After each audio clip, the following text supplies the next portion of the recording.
On the heels of a doomed console, it was a really crucial time for Sega. The dream was born. And they really wanted to get back into the race, so they put out the Dreamcast. It survived an executive shakeup. So we had a parting of the ways, and I left the company. And saved a company. Retailers started calling us in week 2 and 3 saying, we're out of stock. We're out of stock. We have to have more hardware. People are banging down our doors. But the dream was short-lived. And then it just stopped. I mean, it was just silent. Dreamcast sat on store shelves. This is the story of the Sega Dreamcast. Here is a system that was ahead of its time.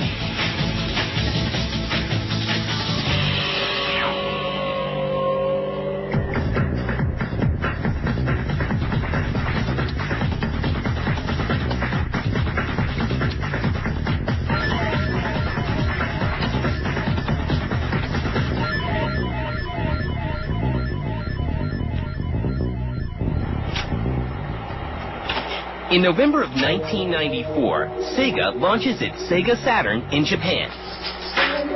At the time of conception, it was going to be basically just a really souped-up 2D machine.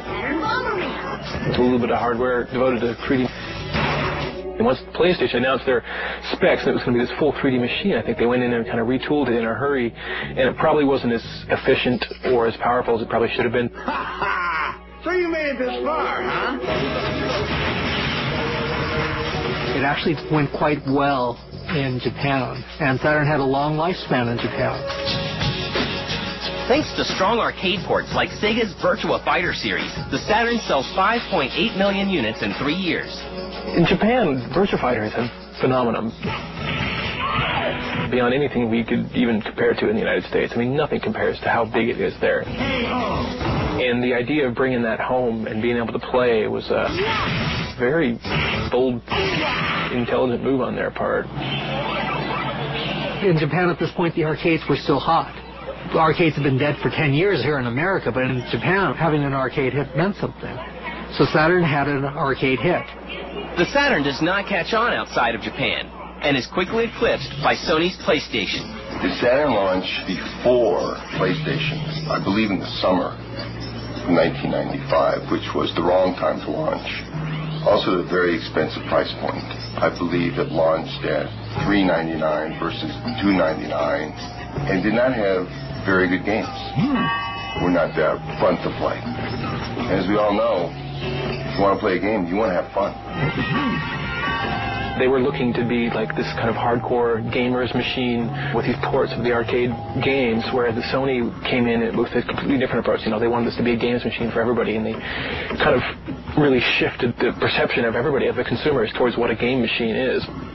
I think for the people who purchased Saturn, they were quite satisfied with the games that they got. There were some wonderful gameplay experiences available on the Saturn that weren't available elsewhere, so it was a purchase that ended up being of value to consumers. If people were purchasing Saturn because they felt like they could get 10 years worth of gameplay out of it with sufficient gameplay innovation over that period of time, I would say those people were probably disappointed.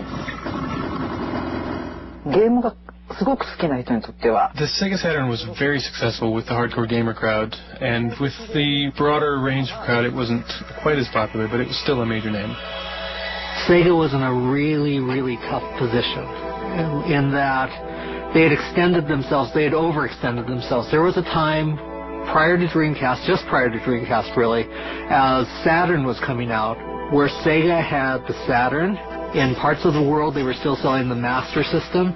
They had Pico, they had 32X, they had Genesis, they had Game Gear, they had Nomad.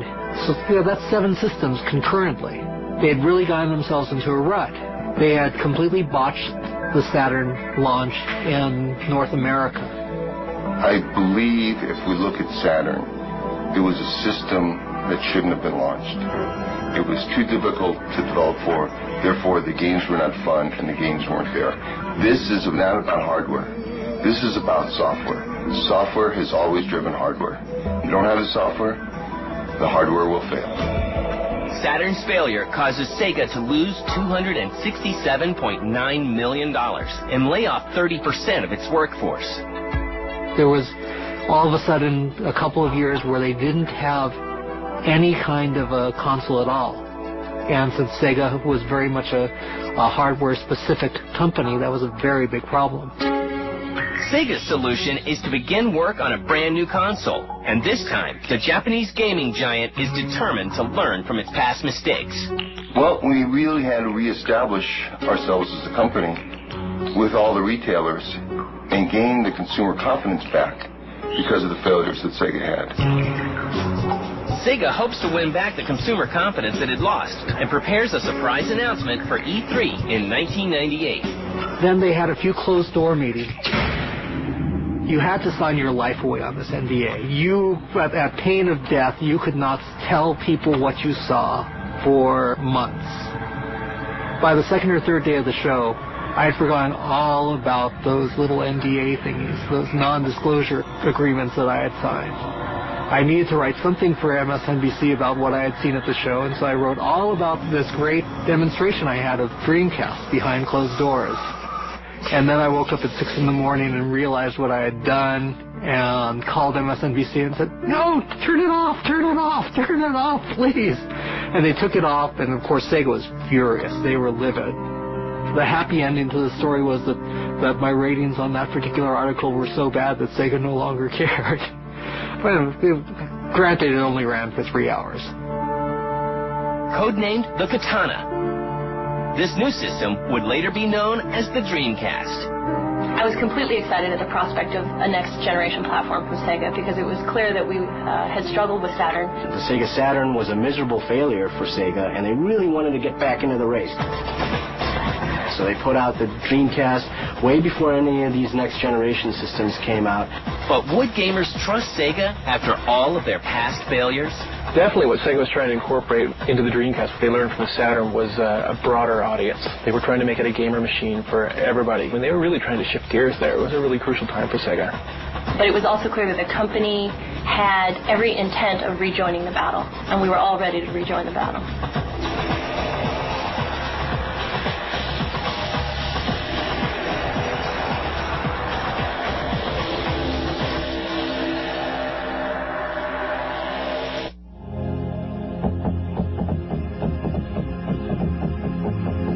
On November 27, 1998,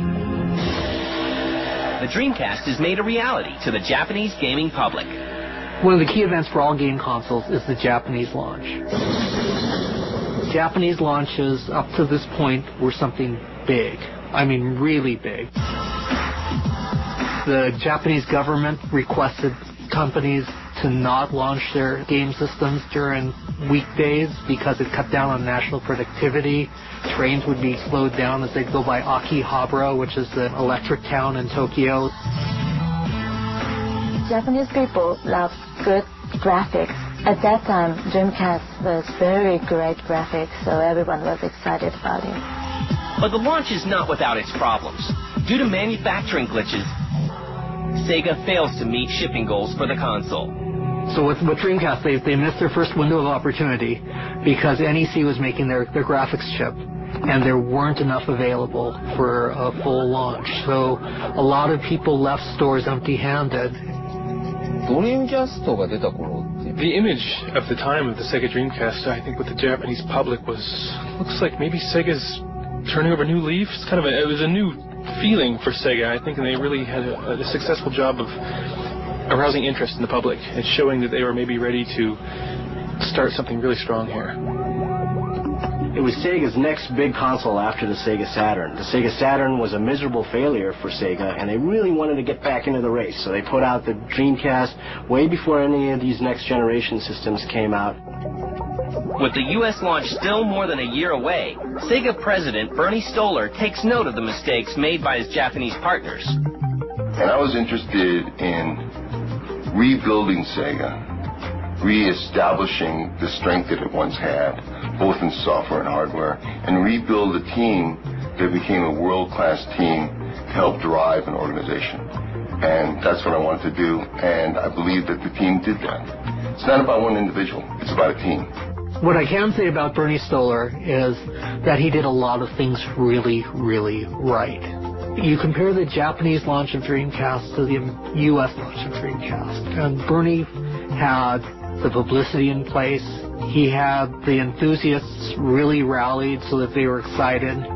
While Sega is poised to take the U.S. by storm, Sony is set to shake up the video game world. At every moment with Dreamcast, it was always kind of threatened by the looming shadow of this unshown thing. The shadow of PlayStation 2 always loomed large over it. At the beginning, everyone was very excited and behind the Sega Dreamcast, but as time went on, more and more focus shifted towards the PlayStation 2. Then, as early as March in 1999, just really a couple of months later, Ken Kutaragi unveiled PlayStation 2. And it was so much more powerful than Dreamcast, and it could do so much more than Dreamcast. Sony, frankly, was very effective in holding out that promise to gamers.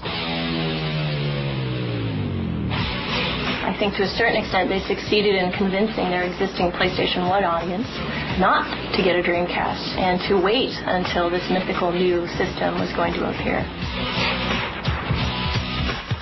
The Dreamcast excites American gamers, with pre-orders for the console reaching 300,000, shattering the record of 100,000 set by the PlayStation in 1995. We really had to reestablish ourselves as a company and gain the consumer confidence back. And they were very, very aggressive, pushing the whole idea of Dreamcast. There was a lot of excitement about the Sega name at that point. Less than 1 month before the launch of the Dreamcast, the team at Sega is dealt an unexpected blow. Right before the day itself, Bernie was fired from Sega. I didn't agree with who was at that then became my boss, Mr. Okawa. So we had a parting of the ways, and I left the company. It was unfortunate, but the team that I had built and the team that had really helped build the launch, they were in place. They were ready to go. They were ready to drive the product. And they did. The Dreamcast juggernaut could not be derailed, and the system launched in the U.S. on September 9th, 1999 for $199. I think what made the Dreamcast so great are really the games. Right from launch, it had a couple really great games. It had the Soul Calibur. Sonic Adventure was really popular. It had great football games with Sega's NFL 2K series. Here's the snap. Barr passing for the score. And he's in for the score. One of the other things that made the Dreamcast so great is the online feature. Out of the box, this came with a modem, this system. Immediately, you could be getting on and playing against other people across the country, and that was a real novelty back then. Just 4 days after the U.S. launch, Sega reports selling 372,000 Dreamcasts and bringing in over $132 million. The launch was successful. Sega was successful. And it regained the confidence of both the retail community and the consumer. We knew the Dreamcast was a tremendously successful launch when retailers started calling us in week 2 and 3 saying, we're out of stock, we have to have more hardware, we have to have hardware, people are banging down our door. Sega tried to do all the things that they had done wrong with Saturn, right with Dreamcast. Saturn was very miserable to program. Dreamcast was a snap to program. Saturn had a very old-fashioned controller. It was really just a Genesis controller, still at the kidney bean shape. Dreamcast had a newfangled controller. They really looked and tried to do everything different. And that side of things was really good. But would it be good enough to hold off the PlayStation 2?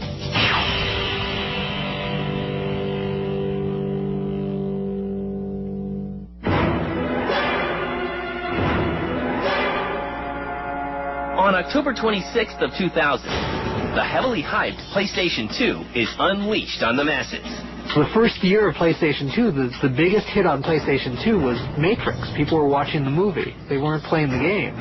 PlayStation 2 sparked the DVD market in Japan. DVD hadn't caught on in Japan, and before PlayStation 2, you'd walk through Akihabara and there'd be game stores every place. After PlayStation 2, you'd walk through Akihabara and you'd see DVD stores. And if you walked into these DVD stores, they were demonstrating movies using PlayStation 2.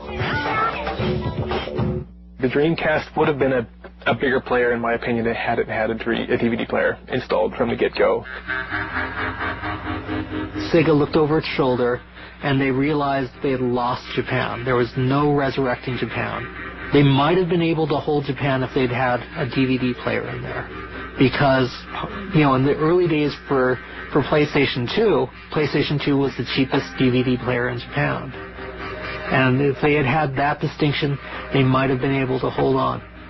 PlayStation 2 sales hit $165 million in its first 3 days. And the Dreamcast suffers. I mean, it was just silent.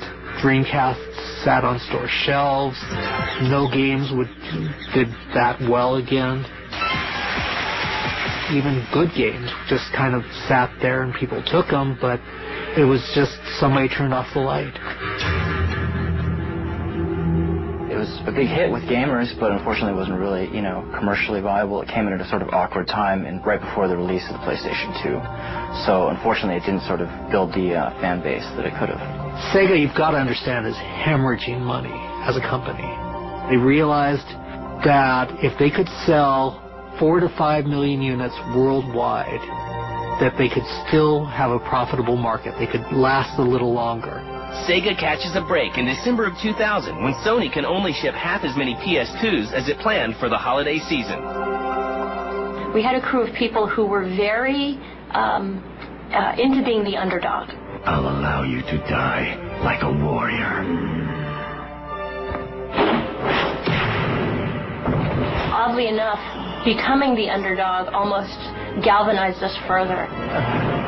Really brought us together as a team because we knew exactly what we had to do. And they thought, we drop our price, we come out aggressive with all kinds of things, including you could have a free Dreamcast. And it wasn't enough. They pushed. And at the end of Christmas, they hadn't made headway. What are you saying? Rumors started coming out that Sega was no longer manufacturing Dreamcast. No! And I remember interviewing Charlie Belfield. I said, the rumor is that you're going to discontinue. And he said, no, that's not true. And I said, are you manufacturing them now? And he said, no. And I said, how much inventory do you have? And it turned out that there was more inventory in the channel and in their warehouses than there was sold. And I said, okay, that doesn't look good. Charlie, when will you start manufacturing again? And that was when Charlie said, we have no plan to start manufacturing again.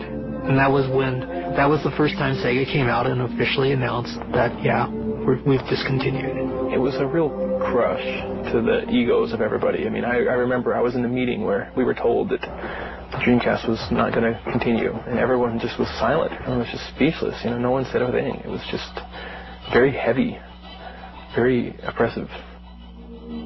I don't know that Sega could have done anything differently to really save the Dreamcast. The biggest nail in their coffin was Sony really pushing the PlayStation 2.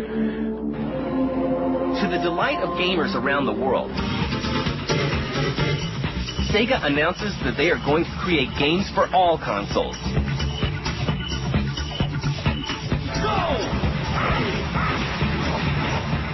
I think it was a time where Sega really had to address itself and say, are we going to now just be a software company? And if we are going to be a software company, is the team that we have here going to be one of the best organizations to build great software? Because that's going to have to be our focus. Come on, let's begin. And that's going to have to be our drive. And that's how we're going to be able to survive. Go!